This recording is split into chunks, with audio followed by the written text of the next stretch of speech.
Halo, assalamualaikum warahmatullahi wabarakatuh. Sekarang hari Kamis, Kamis jam setengah 7 lah. Kita bikin video. Kemarin kita upload proses settingan induk ya. Jadi kalau kalian lihat konten kemarin, kita upload semalam ya. Itu proses seleksi induk dan juga pemilihan settingan sekaligus. Sekarang alhamdulillah ikan udah bikin buih semua. Jadi alhamdulillah udah bikin buih, jadi lebih dekat. Kita kasih lihat buat kalian ya. Pagi ini kita kelar ya. Tadi gue bangun jam 1 pagi tapi nggak langsung tidur, jadi kita nunggu jam setengah 4 kita langsung berangkat nyari kutir. Dan ini kita kelar ngasih pakan semua total itu jam 6.15 ya. Dari total setengah jam lah kita ngasih makan karena karyawan gue masih sakit ya, jadi gue ngehandle sendiri. Jadi langsung kita ke atas jam setengah 7. Jadi kelar ngasih makan kita langsung ke atas proses penyatuan ya. Jadi selesai penjodohan langsung kita satuin, alhamdulillah ya bikin buih. Jadi kalau udah bikin buih kayak gini tingkat keberhasilannya itu sangat tinggi, bisa dibilang 90% itu kawin kalau misalnya jantan bikin buih ya. Karena jantan udah bikin buih itu artinya dia udah birahi. Nah itu nilai plusnya juga, betina itu nggak akan luka ya. Maksudnya luka itu dia nggak akan dihajar sama si jantan, itu lebih parah. Nggak sampai gigit ekor sampai hancur gitu karena jantan udah birahi duluan, udah subuh, jadi dia lebih lebih kerangsang lah seperti itu. Jadi dia tinggal proses pendekatan, habis itu kawin. Nah ini female-nya saya mau kak. Jadi kalau kalian tanya blue rim main gak? Ini blue rim yang waktu kita indukan waktu itu beli Jadi kita ngabisin waktu itu terus kita simpan buat terusan indukan. Nah ini kita nyetak. Jadi kemarin kita nyetak fokus di plakat barongsai, sekarang kita nyetak di blue rim tuh. Jadi ini indukan BR yang waktu itu kita beli dulu kita nggak beli lagi. Jadi udah lumayan enak genetiknya ya, kita terusin. Jadi lumayan harganya tapi udah balik modal, udah untung juga. Jadi sekarang kita tinggal terusin aja kayak gitu. Nah ini yang gue maksud kalau kita nyetak yang berkualitas, nah hasilnya pun kita bakal mendapatkan hasil yang sesuai kayak gitu. Jadi nggak sia-sia lah kita ngeluarin duit lumayan. Nah ini RGG kalau kalian ingat kita pernah promo ini di calon cuan waktu dia umurnya itu 2 bulan kurang seminggu ya, sampai 2 bulan kita promoin sampai habis. Kenapa dipromoin? Karena waktu itu ikan full tapi nggak ada botol, jadi kita mau nggak mau ini dikeluarin semua. Nah ini bahan yang nggak keluar, bahan RGG yang nggak laku, kita biarin sampai gede, alhamdulillah udah lumayan enak. Jadi RGG ini waktu kita beli indukannya juga lumayan tuh.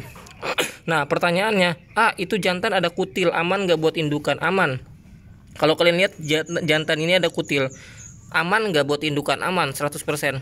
Nah caranya gimana biar ngilangin jantan ada kutilnya? Satu-satunya dikuret atau dicabut, dioperasi. Nah jadi tinggal dicabut pakai itu aja, pakai gunting gunting kuku lah seperti itu. Jadi nggak ada pilihan lain selain pakai itu. Habis itu diobatin.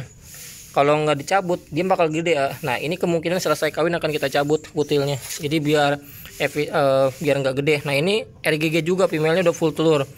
Jadi female RGG ini kita kawinin juga sama tuh jantannya RGG. Jadi kita nyetak RGG sekitar 7 pasang, 8 pasang Jadi yang tanyain RGG mana, ini kita cetak duluan Ini kita cetak sekarang karena kemarin kita fokus ke barongsai. Jadi kalau kita nyetak kita nggak langsung blok sekaligus, tapi kita cetak khusus permintaan dulu yang paling tinggi. Nah permintaan mana yang paling tinggi itu kita cetak lebih utama.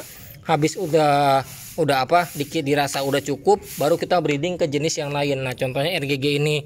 Jadi barongsai dirasa udah cukup, langsung kita ke RGG, blue rim, barongsai ke FCCP kayak gitu Jadi kita nyetak nggak serentak tapi ada ritme jedanya kayak gitu. Jadi biar stoknya aman. Ini kebiasaan, ini jantannya loncat udah pasti fix. Kenapa? Karena nggak ada. Nah nih tuh, cuman semalam doang RGG udah jadi kerangka tuh, habis dimakan semut Ini female-nya udah semok tapi jantannya udah loncat duluan. Ini juga sama loncat. Jadi jeleknya RGG itu ini gue bilang jujur aja ya, jeleknya RGG itu dia sering banget loncat. Kita udah kasih female yang bener-bener semok tapi dia malah loncat. Nah ini jeleknya RGG. Jadi bener-bener jelek banget RGG, sering banget loncat masalahnya. Bukan 1-2 kali gue ngawinin RGG pasti loncat dia. Jadi bener-bener keseringan ini RGG loncat mulu, nggak tahu kenapa dia. Paling sering ikan yang sini mau dikawinin loncat cuman RGG doang, nggak ada jenis lain selain RGG. Makanya gue bingung ini kenapa RGG pada loncat semua. Jadi ya anggapnya belum rezeki lah, seperti itu, nggak apa-apa. Jadi kita nyetak aja yang ada, nggak usah dipusingin yang nggak ada, kayak gitu aja.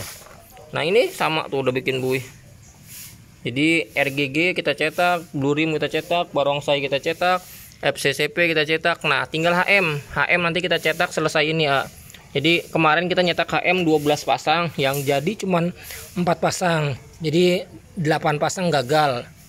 Kalau misalnya kalian lihat konten kemarin yang kita angkat indukan, itu female-nya pada gendut. Nah itu yang gagal kawin, yang gendut-gendut. Kalau yang kempes kawin.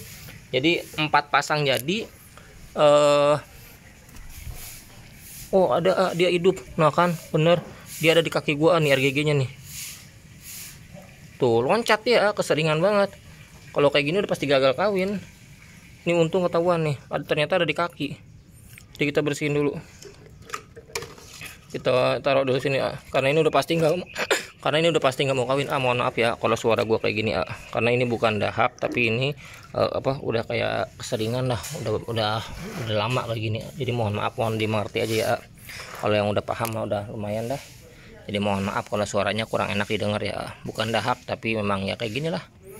Dia padanya aja ya, mohon maaf. Nah ini sama. Jadi ini ada multicolor, ada Barongsai, ada Nemo tuh. Kita kawinin juga. Ini ya, ini RGG yang kemungkinan 1 ekor tadi karena ini baru tuh. Jadi dia loncat, yang satu aman tadi ada di kaki, yang ini udah dimakan semut duluan tuh. Jadi ikan paling sering loncat itu RGG pada saat dikawinin. Nggak ada jenis lain selain RGG. Nah ini tadi udah kita taruh di botol, airnya sedikit aja. Terus jangan lupa kita kasih obat biru, Bleed It, sama garam karena mengobati lukanya dia. Karena dia habis loncat Kalau ikan habis loncat pasti dia luka. Lukanya itu kena apa? Kena apa sih? Kena badannya, kena lantai kayak gitu Jadi kita garam, habis garam kita kasih Bleed It Nanti kita kasih Bleed It selesai penjodohan dulu ya. Jadi kita ngelarin penjodohannya dulu. Ini ada Barongsai tetap kita cetak, tapi enggak banyak, cuman ada 15 pasang, sisanya kebanyakan jenis yang lain karena ini udah cukup. Kemarin RGG kita cetak banyak banget. Jadi kalau kalian nanya partaian ada. Jadi partaiannya juga ada, alhamdulillah. Kalau misalnya kalian pengen bisa langsung ke WA per 100 ekor ya. Jadi ikannya tuh sortiran semua. Ada Barongs, ada pokoknya intinya len Barongsai, terus Guardian, multicolor, pokoknya jantan betina kita kasih. Yang penting kalian bisa mendapatkan cuan lah, intinya kayak gitu. Female-nya semok banget ini tuh. Pokoknya kalau kalian nyetak cupang, intinya jangan nyetak yang paling banyak. Misalnya kalian nyetak pengen nyetak banyak aja biar dapat hasilnya yang lebih banyak. Jangan. Kalau kalian masih punya pikiran kayak gitu, berarti pikiran kalian harus mindset kalian harus dirubah. Jadi bukan pikiran yang dirubah, bukan pikiran tapi mindset. Pola pikir kalian harus dirubah. Jadi jangan nyetak kuantiti. Kalau kuantiti kalian cetak tapi kualitasnya nggak ada, nah rungkatnya nanti ketika panen kalian bingung ngejualnya di mana. Kalau kualitasnya ada, kualitas kalian perhatikan dari segi kualitas induk, dari form, terus dari genetik udah duduk, udah enak, standar induk lah minimal, kalian bisa mendapatkan hasil di anakannya. Jadi minimal modal kalian kalau cuma 100 ribuan mah balik kalau syukur-syukur cuan udah pasti lebih. Jadi gue sering bilang jangan nyetak cupang paling banyak jadinya paling banyak indukan, tapi cetak minimal yang berkualitas atau minimal standar induk lah kayak gitu. Jadi ini udah selesai. Jadi buat kalian tetap semangat cetak, intinya cetak ikan yang berkualitas kayak gitu aja. Jangan sampai kalian nyetak cupang tuh yang nggak ada kualitasnya. Nanti kalian capek sendiri rungkad itu ketika panen pasti kalian bingung ngejualnya gimana. Karena banyak banget yang nawarin ikan ke gua, hasil panennya nggak keluar. Kenapa nggak keluar? Ya karena pas gua minta videonya nggak masuk standar induk di sini. Jadi gue juga nggak bisa bantu untuk ngeluarin ikan mereka. Kalau misalnya indukan yang paket rekanan kalian ambil yang paket rekanan yang bisa dijual lagi ke sini, itu kita settingin indukan yang benar-benar kualitasnya terjamin dari genetik dan juga kualitas indukannya. Jadi alhamdulillah udah banyak banget yang ngambil, rata-rata yang ngambil biar nggak pusing ngejualnya gitu. Jadi alhamdulillah mereka juga kebantu lah. Jadi sekian dulu video kita kali ini. Jangan lupa like, comment, subscribe. Assalamualaikum warahmatullahi wabarakatuh.